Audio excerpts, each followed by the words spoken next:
Hello and welcome to our first audio collection of Car Talk Puzzlers. You know, as the designated presenter of the Puzzler each week, my number one priority was always accuracy, to make sure the puzzler was true, logical, and beyond dispute. I failed a lot at that, and my brother was always right there to police my work. Bogus! Bogus! Every week I struggled to come up. And what am I met with? Bogus? No, bogus! Thanks, Tommy. Blood is thicker than water at my foot. Anyway, my second priority was to make the puzzler entertaining. And the puzzlers we picked for this collection succeeded on both counts, I think. But if you do find one that's wrong, whatever you do, don't tell me about it. I have a very fragile ego. Anyway, here we go, and I hope you enjoy some of our favorite puzzlers. It's time for the new puzzler. Yeah? Yeah. Here it is. Now, imagine this scene. Yeah. A fellow is driving. Is this going to be an automotive puzzler? Oh, yeah. Yeah. Oh, yeah. You'll see. This guy is driving. It already is. The guy is driving. So, by definition, by the definition. nature of that first sentence. Yeah, you did it. It's an automotive puzzle. Says it all, you might say. Right. He's driving across the desert in Nevada. And he finally decides he's just got. No, he finds himself in desperate need of a haircut. Oh, a haircut. So he takes exit. Is this a common need that people encounter when driving on a long he's driving along, and all of a sudden, I guess the itch on his collar told him that he needed. Right. Gotta pull over and get a haircut. Jeez, I need a haircut. So I'll never make it to the. Maybe I can pull over here. Come on now, this is important stuff. Oh, this is the puzzler. Yeah, okay. So he finds himself in desperate need of a haircut, and he takes the next exit. And he doesn't have a coffee can. Exit 411. A little one-horse town named One Horse, Nevada. And he drives down. You all right?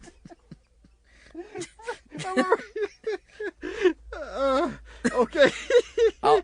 I'll proceed now. Yeah, I'm okay. One Horse, Nevada. Okay. All right, you got it? I gotta pull. Is a scene set? I mean, can you see this? Okay, I got it now. All right, okay. Here he is. He's in One Horse, Nevada. One Horse, Nevada. And as luck would have it, in One Horse, Nevada, there are two barbershops. Can you believe that? Yeah, can you believe that? So he has to figure out which one to have his hair cut in, right? Yeah, sure.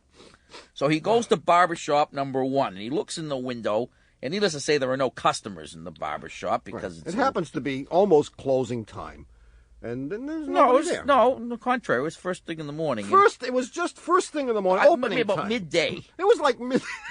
And the barbershop is kind of messy, you know. In fact, even the barber, who's the only one in the place, is kind of messy, too. I mean, he's unshaven. He's got a lousy shirt on. The place looks lousy. There's hair on the floor.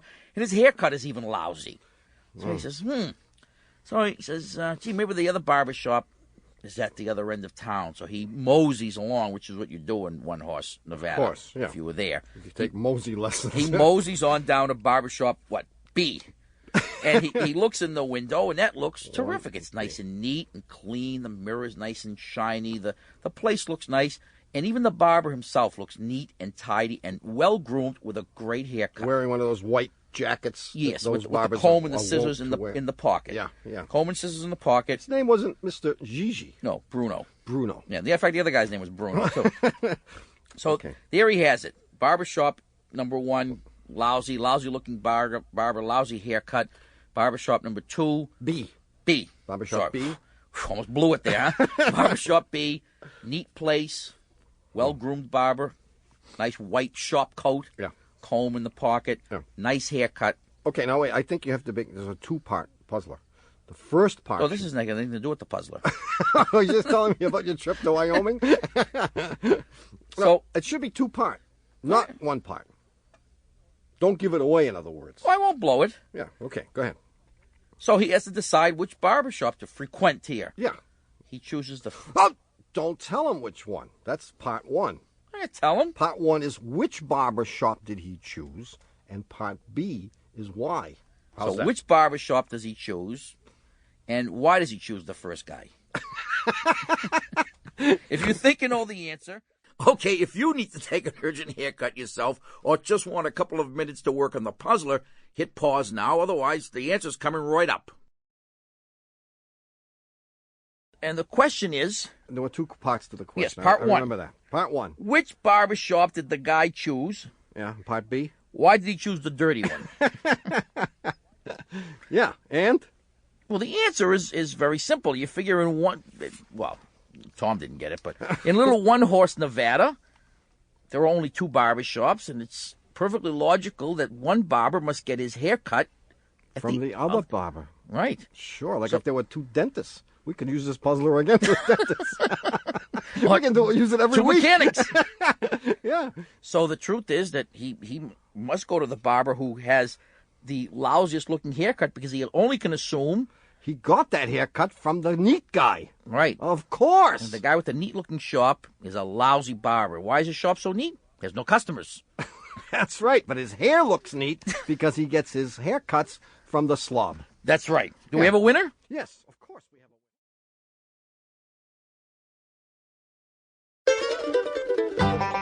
Ha! We're back. You're listening to Car Talk with us, Click and Clack, the Tappet Brothers, and we're here to discuss, of course, cars, car repair, and the new puzzler. Now, I've had to use the same M.O. on this puzzler that I've used, maximum obfuscation, that I've used many times before. Okay. You may have to help me. Yeah, I'll help you. I'll jump right in. Go ahead. All right.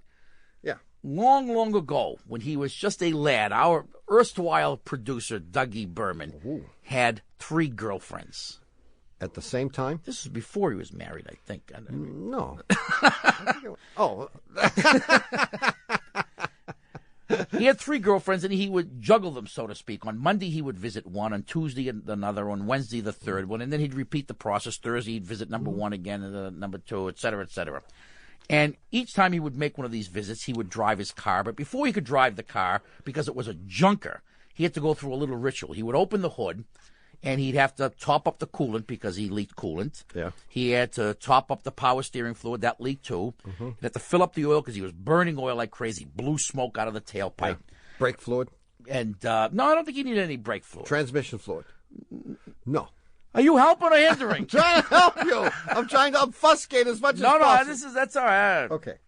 Closes the hood, drives to girlfriend number 1's house, and he follows the same procedure every time. He pulls into the driveway, and then he drives as far into the woods as he can, so the other girlfriends won't see his jalopy, which is quite distinguishable. Yeah. And he does this for girlfriend number 1, and then on Tuesday for girlfriend number 2, and on Wednesday, girlfriend number 3. But when he pulls into girlfriend number 3's driveway, an interesting thing happens. Fire erupts under the hood. The thing bursts into flames. Wow. At which point he jumps out of the car, removes his pants, and beats out the flames. Yeah. And then when the thing has finally subsided, he stashes the car, goes to her house, and tries to explain to her parents why he's coming to meet her with no pants on. So this goes on and on. Girlfriend number 1, no problem. Number 2, no problem. But every time he visits girlfriend number 3, same problem. The car catches fire under the hood. He can't explain it. He takes this as an omen. Yeah. And dumps the other 2 girlfriends and keeps girlfriend number 3. Figures that any girl that can set his pants on fire is going to be worth sticking around with. Yeah.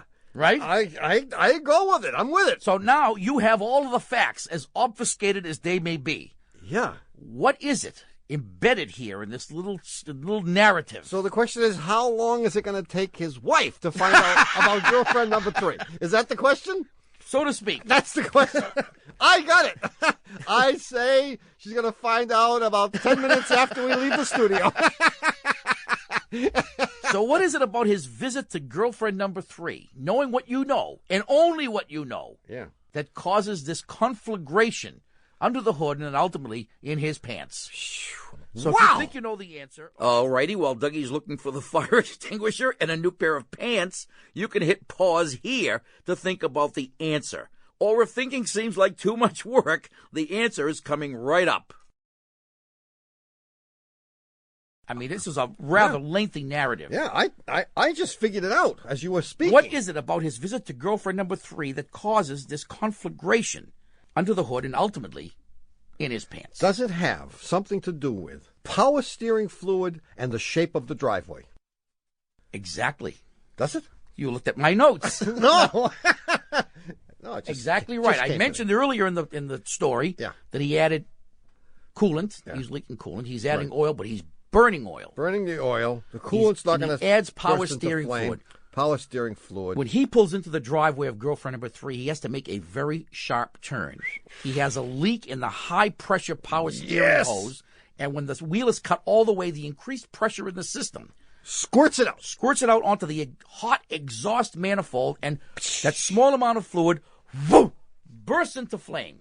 Yeah. And we know the rest of the story. He takes his pants off, et cetera, et cetera. And it was only because she had a driveway that had a much sharper turn than the other two. Wow. That he had to remove his pants. And that's how Sip became Mrs. Doug Berman. How unfortunate, huh? Poor kid. And who might our winner be this week, Tommy? I don't know. Okay, now, here's the puzzler for this week. Now, I've thought about this a lot, and I have a whole bunch of puzzlers, but I have to revisit this puzzler from yesteryear for a variety of reasons. Number one, it was... I know one of them. You found out the right answer. All right. Number of reasons plus one. Plus one. Number one, it is perhaps one of the best puzzlers of all time, I think. Monty Hall? Number two, we haven't used it in so long that the people that heard it then are dead. They're dead. Or they forgot. Here it is in its simplest form. Yeah. You may remember the game show. What was that game show? Let's Make a Deal. Let's Make a Deal. Yeah. Where the contestant was presented with 3 doors. Door number 1, door number 2, and door number 3.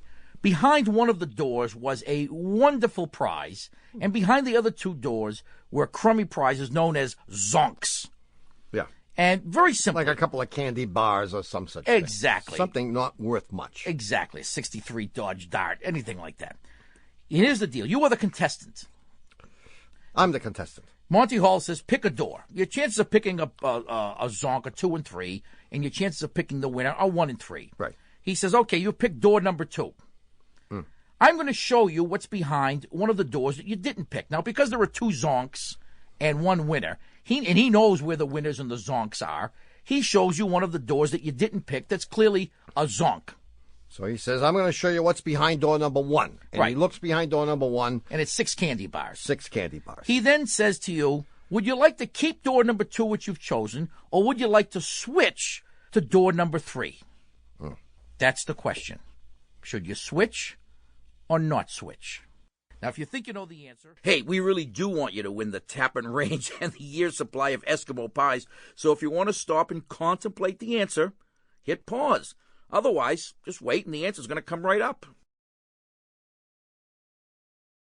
So he knows where the zonks are. So he says, I'm going to show you what's behind door number 1. And he shows you that, 63 Dart. He then says, do you want to switch your choice from door number 2 to door number 3? And your logic is what? What's the difference? The difference. I had a 1 in 3 chance of winning before. Right. I could just as easily have chosen 3 the first time. What's the difference? I'm sticking with 2. And that's the answer. You should stick. It's a stupid puzzler. No, that isn't the answer. The answer is you should switch. Now, I know this is going to generate all kinds of gnashing of teeth and all kinds of controversy. Especially among all the college professors who've been teaching probability theory all their lives and think they understand it. Well, I know I don't understand anything. I was one of them. You should switch because if you don't switch, your chance of winning is 1 in 3. We already know that. You pick a door, no matter what he does, your chance is 1 in 3. Exactly. If you do switch, this is the part that's hard to believe. Your chances become 2 and 3. You double your chance. Impossible! I can hear it all over the country. I can hear them all. You can hear it reverberating. Impossible! The guys From have sea to flipped shining out now. sea. They've gone over the edge. I won't stand for it. What's their email address? From Springfield to Springfield to Springfield. To Fairview to Fairview to Fairview. Here's the simplest way I can explain it.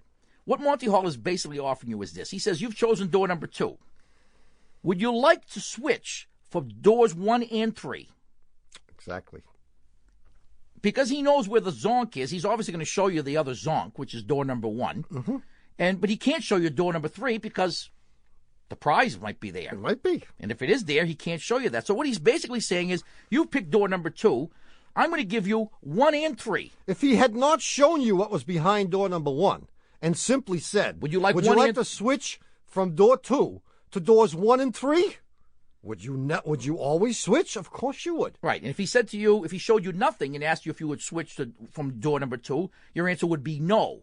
But because he has shown you one of the zonks. Now you believe that it doesn't matter. Doesn't matter. Pretty good, huh? Who's our winner this week? Wow. Whew. Tired just thinking about it. It's time for the new puzzler. Oh. And I have a plethora of Puzzlers Automotive at my fingertips. Yeah. So you're going to use a non-automotive one. I am. Well, this was sent to us via email from Adrian, whose gender I don't know, but I assume it's a woman. Adrian. No, well, Adrian could just as easily be a man's name or a woman's name. Hey, the portrait of Adrian Gray. A list of Adrian Messenger. Oh, that's who it was. Yeah, that was a guy. Adrian Lowe from something.edu. I'll just read it because I'd be Sure. hard-pressed to improve it, but I may add a little bit here and there. Mostly in the form of obfuscation. The beautiful young princess had a dilemma. She was in love with Igor, the blacksmith's son, and a hunchback. And she wanted to marry him. It reminds me, she was having him for tea one day. Yeah. And she said, Igor, do you take tea? You take sugar in your tea? And he said, yes. She said, 1 hump or 2? Is that in there? No, that was...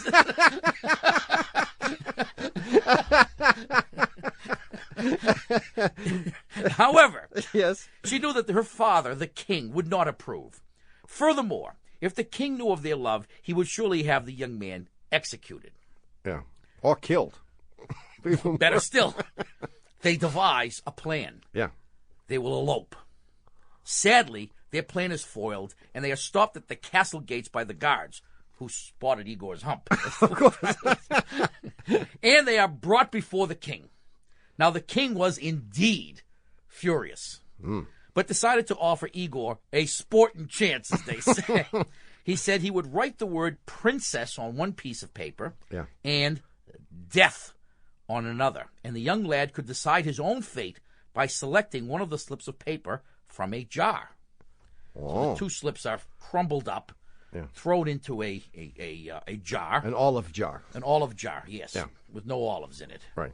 And young Igor, his fate in his own hands, as we realize. So if he picks out princess, he gets the princess. Picks out death, boom. There you That's go. it. However, the king was No sneaky. middle ground here. No middle ground. No, pretty binary. No, like banishment. No. How about Elba? No help. I'll take Elba. Even if she's ugly, I'll take her. I really wanted the princess, but I'll take Elba. Hump's not going to bother me. Your sister, Elba.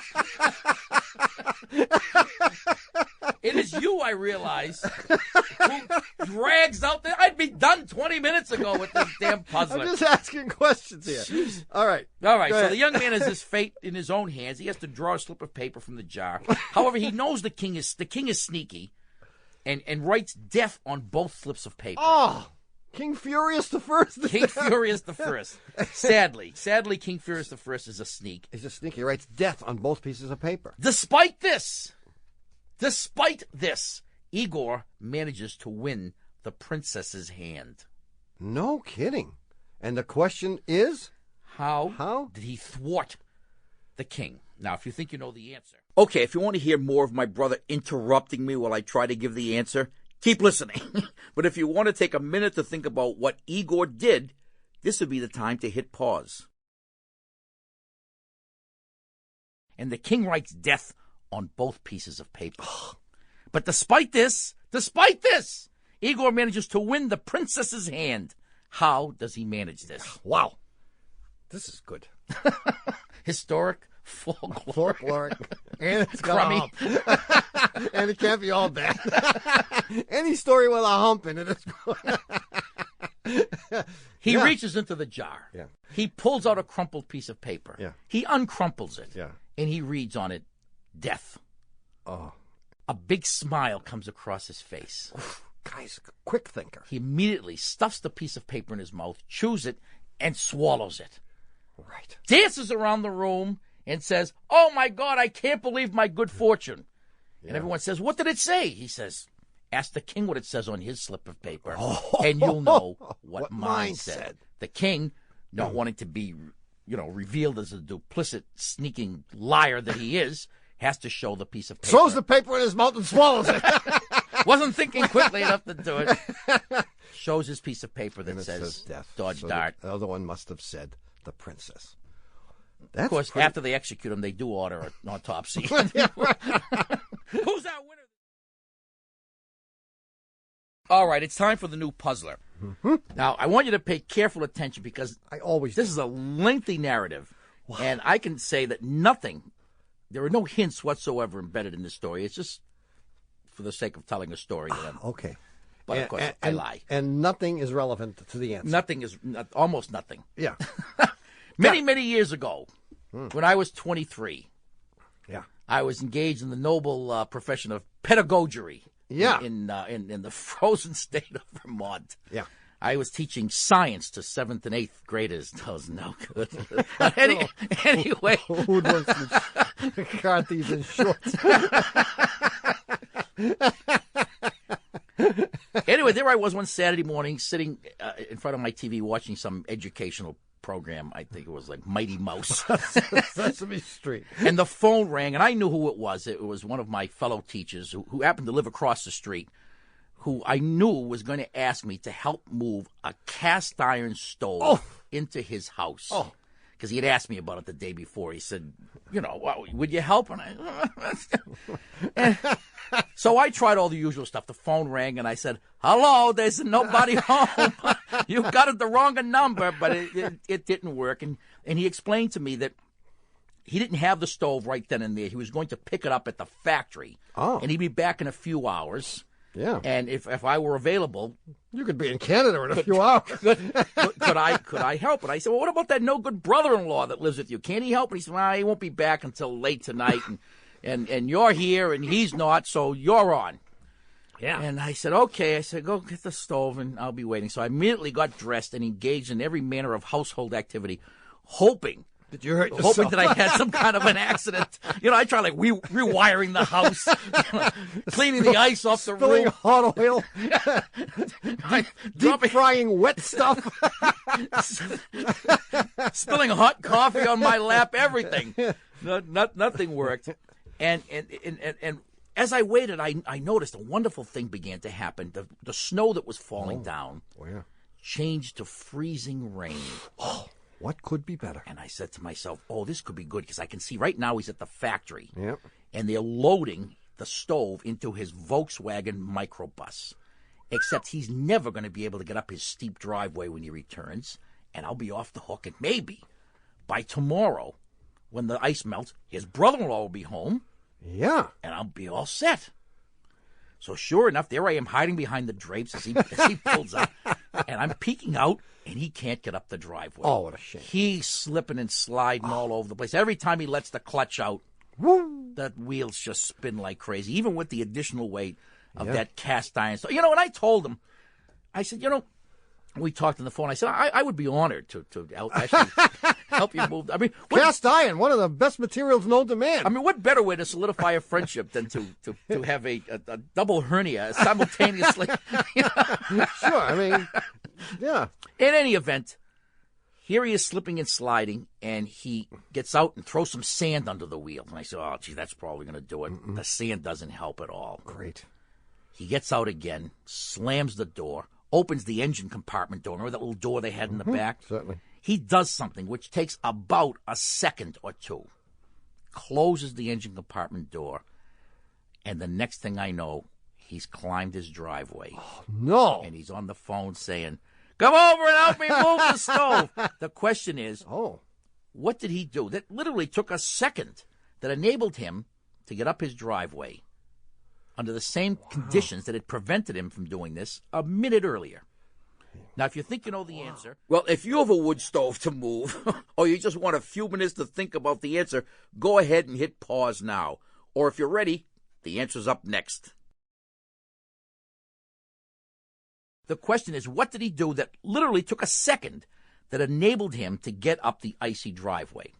Now, here's the answer. Believe it or not, his Volkswagen bus believe it or not, was right. transmitting too much torque.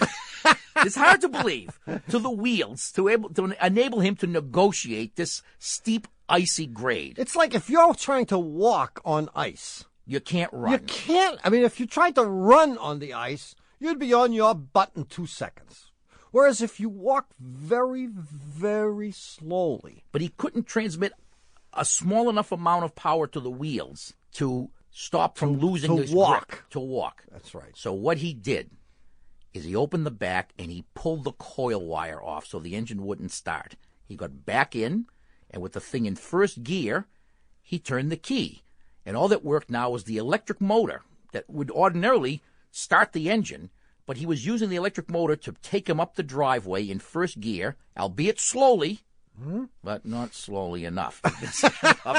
And he crept up the driveway with just enough torque to get him up without slipping, and there he was at the top. The equivalent of walking gingerly on the ice so you don't fall on your butt, as opposed to trying to run on the ice where you would fall. Now, alternatively, he could have pulled a spark plug wire or 2 or 3 and made the engine run, for example, on 2 cylinders. But maybe he knew that it was already running on 2 cylinders. That's exactly why. He said, well, I guess 2's too many. Anyway. How about none? Now that that's over with, who's our winner this week? The winner Tommy. this week is Barry. Talking about the relentless pursuit of perfection, it's obviously time for what? The puzzle. You said it was a rollicking new puzzle. I believe you first discovered this word rollicking just a few weeks ago when you attended a meeting of the International Motor Press Association. Is that correct? Yes, I did. And you said to me the next day, because I had to miss it, I was busy, you said we had a rollicking good time. We did, and you missed it. I did, yeah. It's a good word. I like it. All right, here it is, and I'll make it as brief as possible. Impossible, yeah. You ready? You're paying attention. I'm wide awake. Pay careful attention. This is a non-automotive. Would you like it to be automotive? I like automotive, yeah. A night watchman worked for a large automotive company for several years.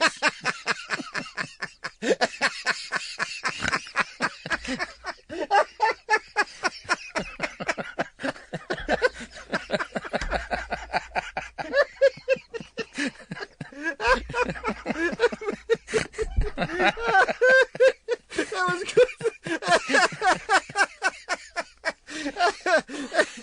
Okay, go ahead. You got it? Yeah. One Tuesday morning, he runs into the company president's office and demands to see the president immediately. The secretary obviously tries to shut him away, but he will not be denied. And he finally gets into the president's office and he says, I had a horrible dream last night that you were flying on an airplane that crashed and everyone on board was killed. It was so real that I had to come and tell you immediately. Wow. The president, in fact, had planned to fly to Los Angeles that very same day for a business meeting. The seat cover convention, I believe. Right. He decides to cancel those plans based on what the night watchman told him, being the superstitious guy that he is. That night on the 11 o'clock news, the president learns that the airplane he was supposed to be on had crashed, killing everyone on board except him, because he wasn't on board. Right. It didn't kill anybody who wasn't on board. No. That's good. Including the millions of other people that were not on board. Yeah, think about that. Pretty good, huh? Well, we never look at things like that. That's right. We always look at it as the negative. Look at all the people that weren't killed. That's right. The next morning, he summons the watchman to his office and fires him on the spot. He was going to give him a kiss on both cheeks. He did. Then he fired him. Fires him on the spot. Why? I don't know why, but you said pay attention. I sort of was paying attention. The only piece of that story that made me someplace something clicked was the mention of the 11 o'clock news. Really? And I don't know why. No, it has nothing to do with it whatsoever. Okay, fine. Sample complete. Ready to continue?